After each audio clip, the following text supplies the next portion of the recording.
Ils font pleuvoir le feu sur la ligne de front, écrasant les positions ennemies à des kilomètres de distance. Nous parlons d'une puissance de feu dévastatrice, des canons automatiques à tir rapide, des obusiers lourds et des systèmes de roquettes à longue portée qui dominent la guerre moderne. Mais lesquels d'entre eux font vraiment la différence dans l'arsenal russe? Aujourd'hui, nous allons le découvrir en explorant le top 10 des systèmes d'artillerie les plus puissants des forces armées russes. Numéro 10, 2A36 JA5B. Pour ouvrir notre liste à la 10e place, nous avons un classique de la guerre froide, le 2A30-6 JAT5B.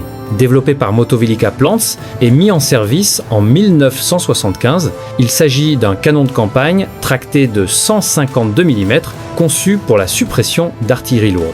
C'est une pièce d'artillerie substantielle, pesant neuf, 76 tonnes métriques et nécessitant un équipage important de 8 personnes pour opérer efficacement sur le terrain. Malgré son âge, il conserve une puissance considérable. Lors du tir d'obus standard à fragmentation hautement explosive comme l'OFI 9, il atteint une vitesse initiale de 9,145 mètres par seconde. Cette vitesse élevée lui permet d'engager des cibles jusqu'à une portée de tir maximale de 5 km. En termes de volume de feu, un équipage bien entraîné peut maintenir une cadence d'environ 5 à 6 coups par minute, ce qui en fait un cheval de bataille fiable pour les missions de bombardement soutenues.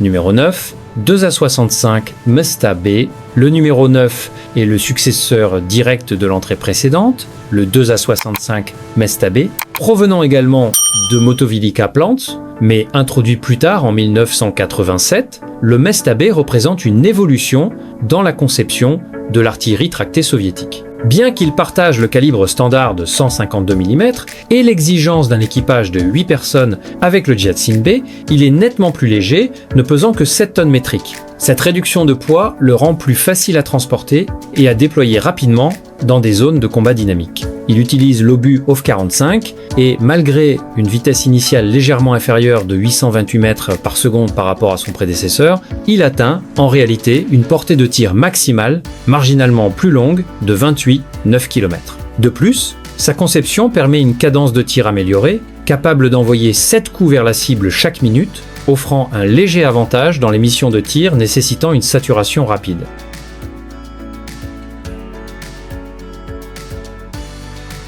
Numéro 8, ZSU 234 Shilka. En changeant radicalement de registre au numéro 8, nous avons le légendaire ZSU 234 Shilka, introduit en 1965. Ce n'est pas de l'artillerie traditionnelle à longue portée, mais plutôt un système d'armes anti-aérien automoteur hautement spécialisé. Pesant 19 tonnes métriques et opéré par un équipage de 4 personnes, le Shilka est facilement reconnaissable par ses canons automatiques quadruples de 23 mm.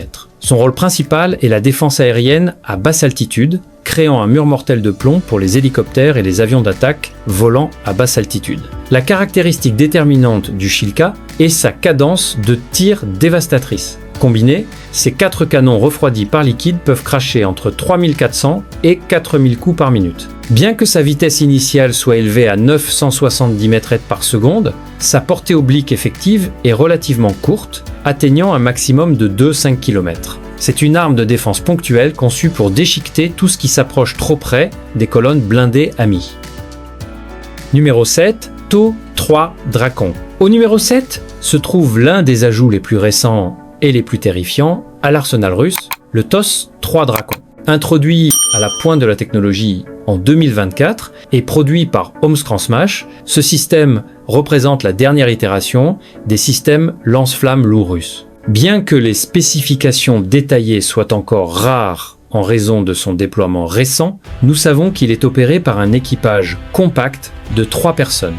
Le Drakon tire des roquettes massives de 220 mm, désignation spécifique TBSM-3. Contrairement à l'artillerie à fragmentation standard, ces systèmes sont célèbres pour le déploiement de munitions thermobariques qui créent des ondes de surpression dévastatrices et une chaleur intense lors de la détonation, conçues pour neutraliser l'infanterie retranchée et les fortifications. Le Drakon aurait une portée de tir maximale de 15 km, lui permettant de délivrer cette puissance destructrice depuis des distances de sécurité relativement sûres par rapport au modèle antérieur de la famille TOS.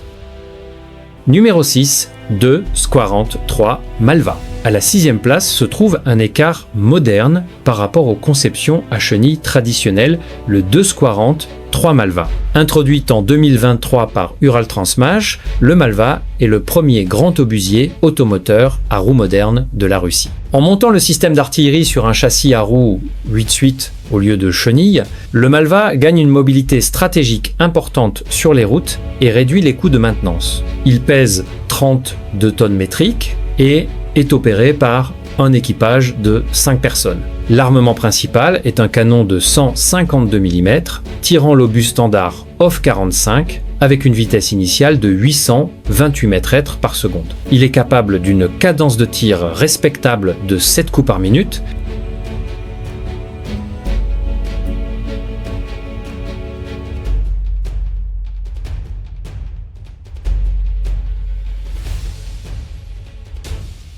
Numéro 5, 2 SDX-9 Musta S. En entrant dans le top 5 se trouve l'épine dorsale de l'artillerie blindée russe moderne, le 2 SDX-9 Msta S. Entré en service en 1989 vers la fin de l'ère soviétique, il s'agit de la version automotrice du canon tracté Mesta B que nous avons mentionné précédemment, monté sur un châssis à chenilles lourdement blindé, dérivé des composants des chars 72 et de 80. C'est une bête lourde, pesant 42 tonnes métriques, et opérée par un équipage de 5 personnes. Armé du canon standard de calibre 152 mm, il égale la vitesse initiale de la version tractée de 828 m/h par seconde, mais atteint une portée maximale légèrement supérieure de 29 km avec des obus standards. Ces systèmes d'assistance au chargement automatisé permettent une cadence de tir soutenue entre 6 et 8 coups par minute.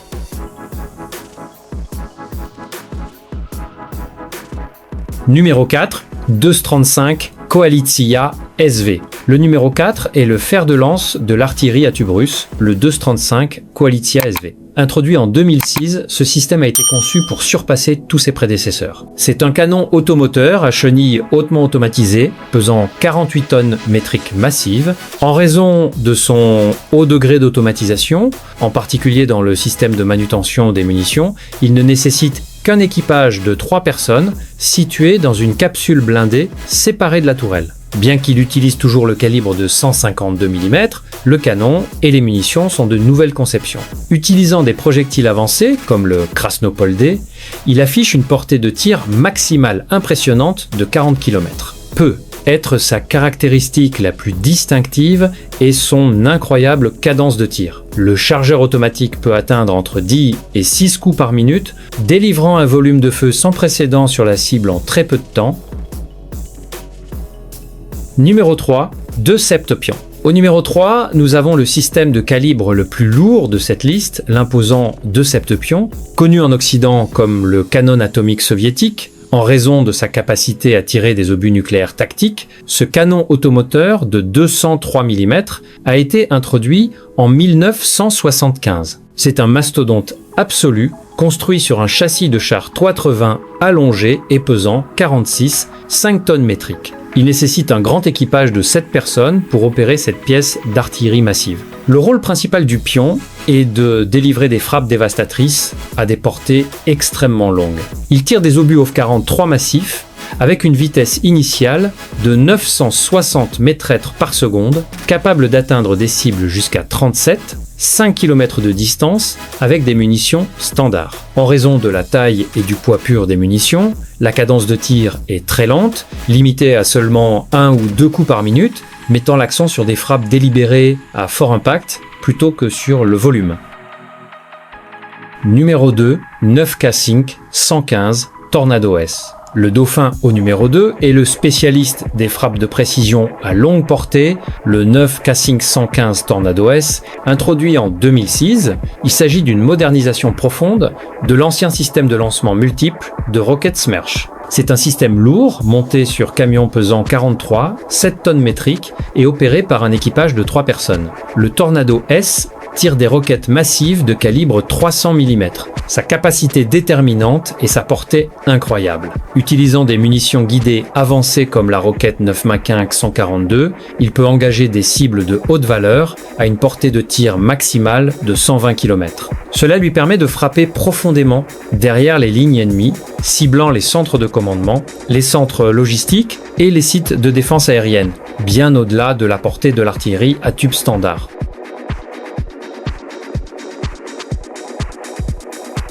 Numéro 1, Uragan ENM. Et enfin, prenant la première place au numéro 1, se trouve le polyvalent Uragan ENM. Introduit en 2006 par la SPLAF State Research and Production Association, il s'agit d'un système de lancement multiple de roquettes bicalibre modernes, conçu pour remplacer les anciens systèmes de l'ère soviétique. C'est une plateforme lourde à roues pesant 40 tonnes métriques avec un équipage de 3 personnes. La caractéristique clé de l'Uragan ENM est sa capacité modulaire. Il peut être chargé avec différents modules pour tirer soit des roquettes de 220 mm, comme le standard 9M20 SEPTEF, soit les roquettes plus grandes de 300 mm utilisées par les systèmes Smerch et Tornado S. Avec sa configuration standard de 220 mm, il a une portée de tir effective maximale de 35 km.